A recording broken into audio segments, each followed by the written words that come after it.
What's up, guys? Finally working on the pre-runner again today. We've got a whole host of goodies to install. Now we're going to start by addressing the rear suspension, because even though you spend half your truck's value on a Camberg mid-travel kit, it didn't come with anything for the back, and so it's absolutely trying to keep up with the front. We also have a few steering components which we need to address, and then a couple of interior upgrades as well. Now we also have two issues currently going on with the truck.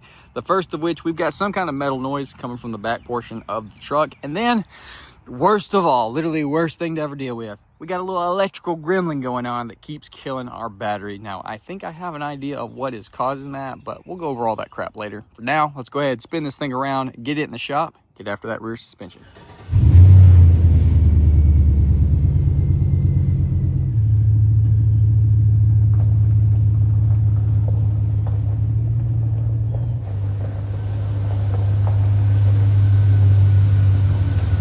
Now, when you run true bead locks, you do have to periodically go back and double check the torque on your ring bolts, which I just got done doing, and there was probably about 5 out of spec. So we got everything fully torqued down, 32 foot-pounds. Once again, we'll double check it in a couple of thousand miles.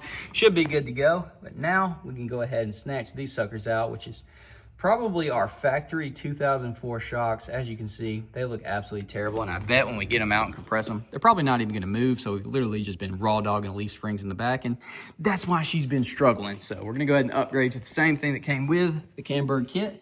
In the front, Bilstein 5100s. I ordered the ones for just stock rear suspension, so hopefully we have plenty of travel, unlike Chomper, where we only had about 1 inch before they bottomed out. That is definitely not what we want here, but obviously once we get them installed, we'll be able to see. So let's go ahead, get underneath this thing, get those stalkers out, and see how terrible they are off the truck. It's gonna be a 7.8.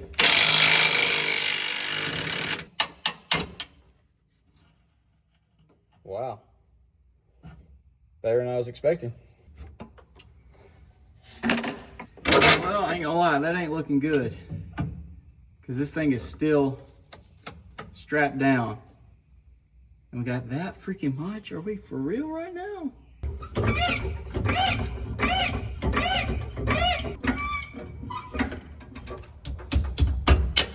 Let's go.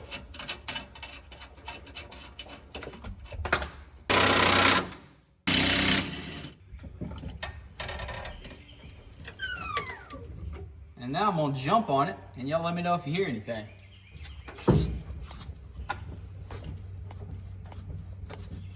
Maybe we'll end up throwing some blocks in this thing, give it a little bit more clearance. Probably pick up another set of those 1 inch that we put in Chomper. But at least we're not bottoming out as is. So let's throw in the other one.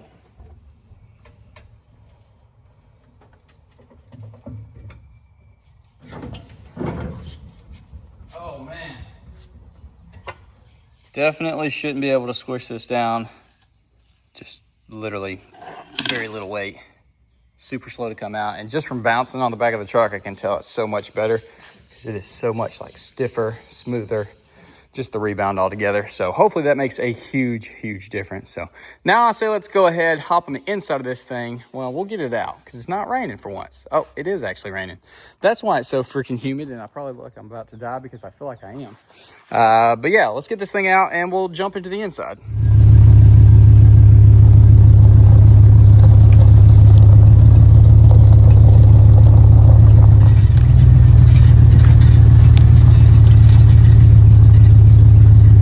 Now, the next portion of our video is sponsored by Last Fit. We've got some floor mats going in this thing. Now, the factory mats are not absolutely junk, but obviously they don't cover a ton in the rear.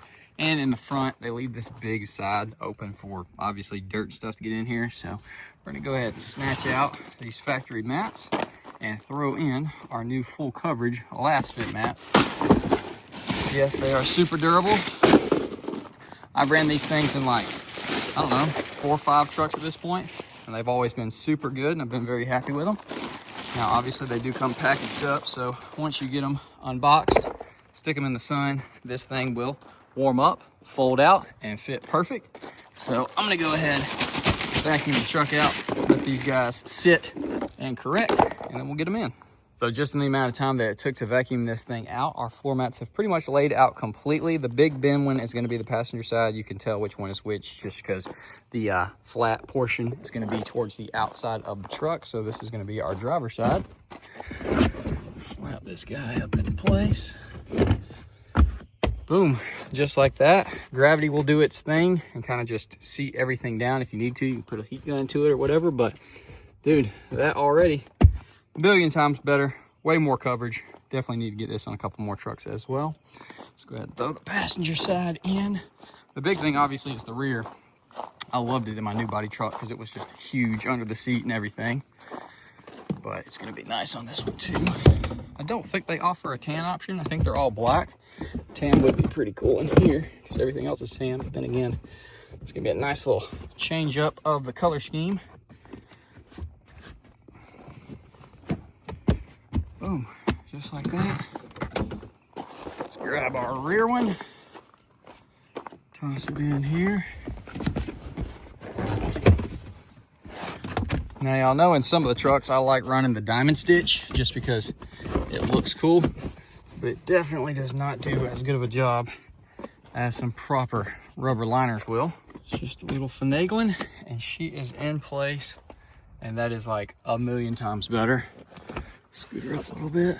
And then once again, gravity will do its thing and get everything laying nice and flat. So I would say that's about 1,000,000% better coverage. And obviously this being a truck that we're gonna enjoy off-road, it's nice to have a lot more protection because you don't have to get your carpet all dirty and stuff. You just get your floor mats dirty and then, you know, pull them out, dust them off, wash them, whatever the case, and not have to vacuum the truck or worry about your carpet getting messed up. So huge shout out to Last Fit for sending those out for us. Now y'all probably heard when we did a little driving portion looking at the shocks, that freaking noise that's going on in the back. So we're gonna try to figure that out and then we'll tackle the front. But let's go ahead and get this thing back in the shop and get under there and I guess start just yanking on stuff. Well, after crawling around underneath this thing for the past 30 minutes, I still can't find whatever that noise is. So if you have any ideas, definitely drop a comment down below. It sounds like a loose bracket or a dust shield or something, but everything that I touched underneath the truck was solid. So haven't been able to find it yet, but we got the wheels and tires off the front because it's time to go ahead and tackle our tie rods. Now, at first glance, this one looks okay because the outer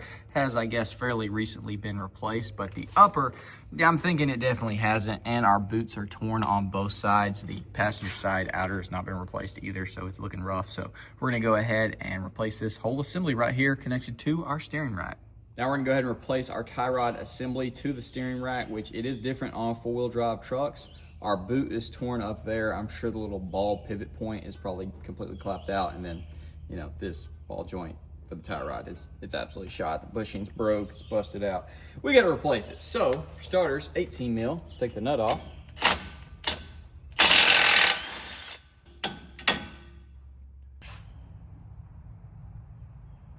I'm admitting defeat on this one for now because it is so seized on there. It's literally torquing the entire steering rack, and I feel like if I keep going, I'm gonna end up snapping that thing. And I don't feel like the truck being stranded today. So we'll just address the inner portion whenever we inevitably do a replacement of that electric steering rack, because honestly, it's probably due for it as well. So we'll just go ahead and replace the outer for now, and that should be fine. I mean, it's not giving us any binding or anything like that. But I was wanting to replace it. I think our zip tie is not even tight. Yeah, zip tie literally not even tight on there.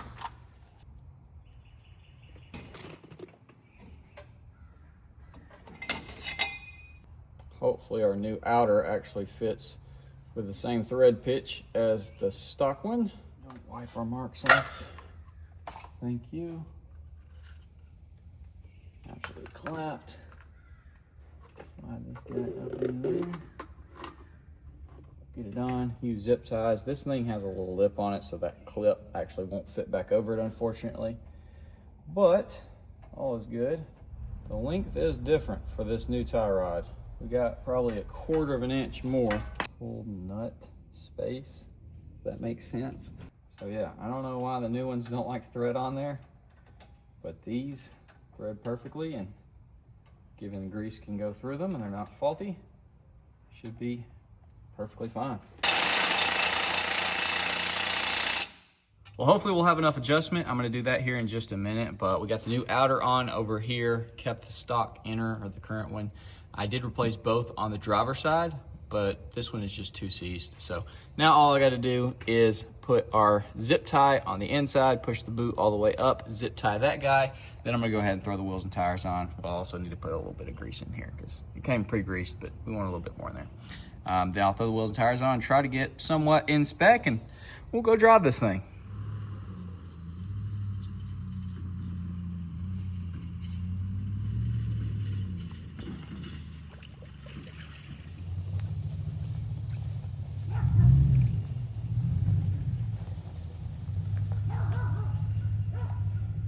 Well, after like a week of everyday rain, we finally got some good weather, and holy crap, this truck is looking good.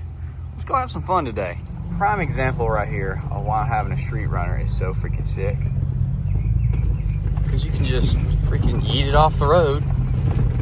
I gotta close my freaking tailgate. This truck, I'm sure someone watching this video also has a GMC 800, where if you don't absolutely slam the tailgate, about 30 miles an hour, that son of a gun comes flopping down, and it will give you a heart attack. It is not a fun experience. Y'all don't know how freaking bad I want to go just ramp this thing up that hill, freaking climb it, dip out. You think they take me to jail? I feel like they might. Now y'all can say what you want, but I'm about to show y'all peak truck right here. That right there, early GMC 800, extended cab, step side, and red. That is peak. I don't care, out of all the trucks, that's peak, man, that's peak. Now I've been driving around with this thing all day today, and so I can confirm on-road driving is freaking awesome. This thing feels really, really good. The back shocks definitely helped out a ton. Oh, it's looking really washed. We got her sat down in second gear, and we're just gonna enjoy carving up this dirt road. She just loves it. She really does just love it. Oh, good gosh. Testing her out, my goodness. Putting them front coils to work. That washout crap is rough. It's got like a bunch of rain drains. Holy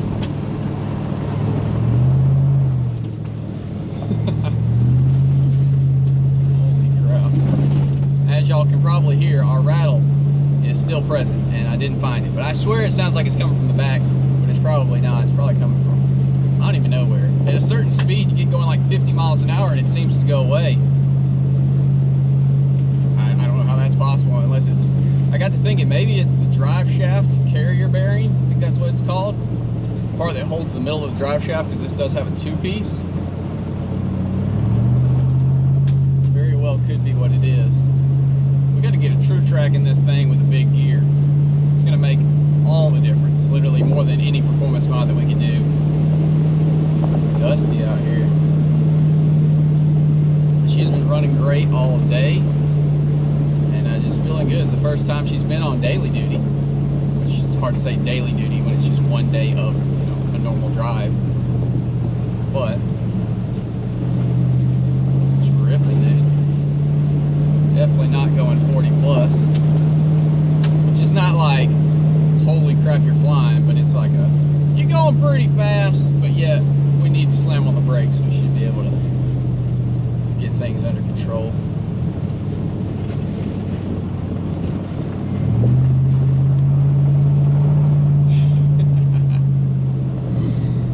Oh my gosh, it's just a fun truck, dude. We gotta do some appearance mods though, because this thing is trying from the outside. I mean, it looks good for, you know, what it is, the base of it, but as far as headlights, tail lights, everything else on the outside, not looking too hot.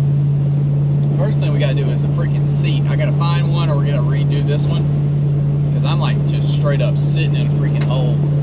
I hope we don't sling a rock from the front and obliterate our 360 camera, which hopefully actually worked this time. Last time I used it with Reggie, quit filming after 9 seconds, which was very unfortunate.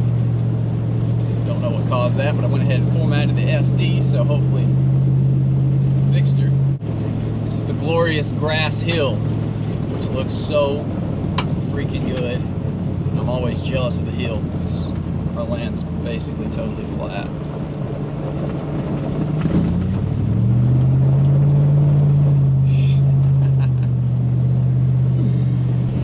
What is that noise? noise. Sounds like it's dragging. Well, whatever our sound is, it might be about to show itself. We might not have to find it, which is sometimes great. It'll just turn loose and say goodbye, and other times it's you know, some type of catastrophic failure. Which we're hoping not for that. But we've basically made it to the end of the dirt road. I want to get a locker in this thing and go try to take it up the big trail that's like you kind of need four-wheel drive for. I think if we had a locker, we can make it. Probably go with Jake in case we do not make it. I think he's still waiting to put a steering rack in his 4Runner though. Maybe I can text him and get him motivated enough to put it in. I know he's got it out. But yeah, dude, she's feeling freaking phenomenal. Say that again. We're about to run out of gas. It's past the 8. I think we got a few more miles. Oh my gosh, Chase. The gauge don't work. Oh. She probably got a half a tank. I probably should put some in it. That's not funny. That is funny. I was sit over here thinking how long it would take for you to notice. I was like, somebody's gonna freak out and be like, we're about to be on the side of the road. Literally, we're gonna have to call my dad. Nah, we good. This is Brett's new dog. And he's the cutest boy ever. So cute. So cute. And him's a good boy. Yeah, him's a good boy. All right, guys. Well, I guess that's about it for this video. We're here at the in-laws, gonna eat some dinner. Decided to take the old JMC because I've been having a lot of fun with it today. And she's done great, and I'm stoked with it. And I totally forgot to address the electrical issue that we got going on. Well, here you are looking at it. Our radio and our DVD player, yeah, they stay on after you turn the truck off and the keys out. Even this right here is on. I think it has something to do with one of our switches right here, because I feel like anytime I mess with this, it starts doing it.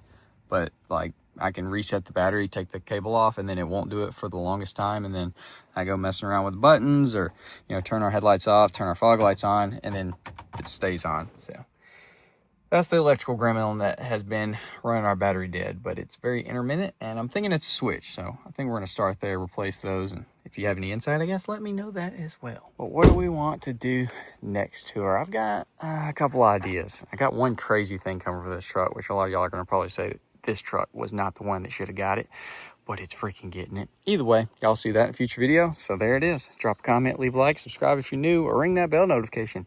And I'll see y'all boys in the next video. We're about to find this noise because it is awful sounding. Let me get Lauren to pull the truck up, see if we can kind of pinpoint it. Sounds like it's coming from the back axle.